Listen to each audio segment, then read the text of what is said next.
So in this video, we're going to talk about touching, unwanted touching. Now this video is not going to be about inappropriate touching. So if you're a parent watching this, please talk to your kid about what parts of their body nobody at all should be touching at any point. And if you're a kid, please talk to your parent about it. This is something we need to know, but we're not going over that in this video. Now when it comes to touching, somebody else putting their hands on you, somebody putting their hands on your shoulder, your arm, another kids, I see kids pulling other kids all the time, right? This is a thing that happens on a normal basis. And most kids, I would feel like, probably don't really mean anything by it. A lot of kids just haven't learned boundaries and they're very touchy and everything, and that's just like how they live their life. And so if somebody's touching you and you don't want them to, just tell them to stop. So number one, tell them to stop. Right, just like, hey, don't touch me, please. All right, or I prefer not to be touched, thank you. So we don't have to be mean. You don't yell at them or bark at them about it, like back off, dude. Right, just chill and calm. Just let them know, hey, I don't like to be touched. Now, hopefully that solves it. That's we call that strike number one. Hopefully that solves it.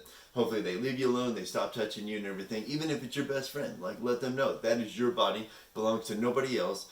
Not your parents, not your teachers, not your friends, not anybody else in your class, nobody. So, after you tell them to stop one time, if they continue to touch you after that, it is no longer they don't know what they're doing. They know what they're doing, and they are doing it on purpose. So, strike number two, if they continue to touch you, tell them more forcefully and assertively, right? Make sure that you're very assertive about it to let them know you're serious. Even more serious than last time, and tell an authority figure, an adult, a teacher, or whatever, right? So somebody's touching you again after you've already told them to stop, and we're going to be like, hey, I said don't touch me, man. I don't want to be touched.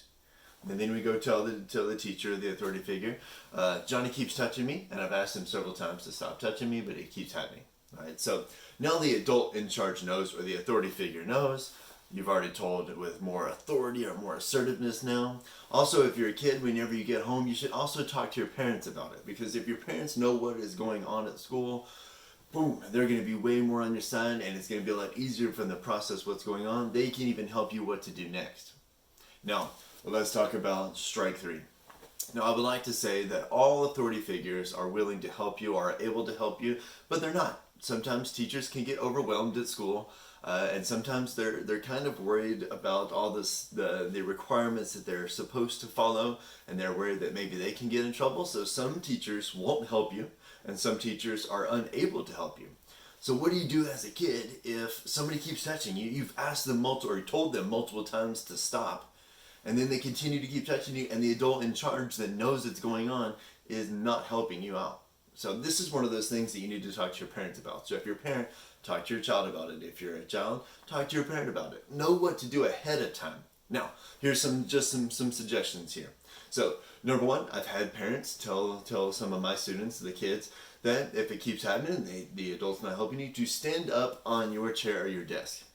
Now, be careful. Don't stand up and fall off if it's a chair that's easily falls over easily. But the reason behind that is because it makes the teacher have to pay attention to you. It makes the authority figure, if they were ignoring the situation or not having to deal with it, now they have to deal with it. You're standing on there. Now, are you going to get in trouble? Yes, you're going to get in trouble.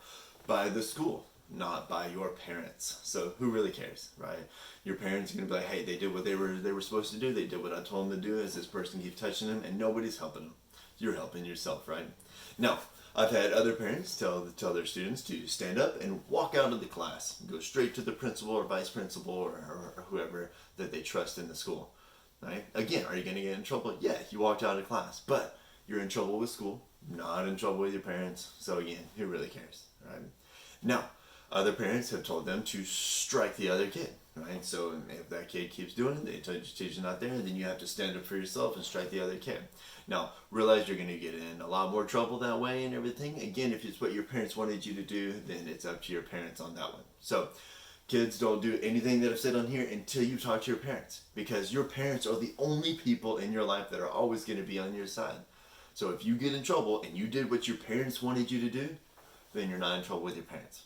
Now our next video is going to be when somebody tries to get into your face, when you're in a confrontation and nobody's striking yet, but they like to puff up or get into your face, and how to keep yourself in a safe position during that.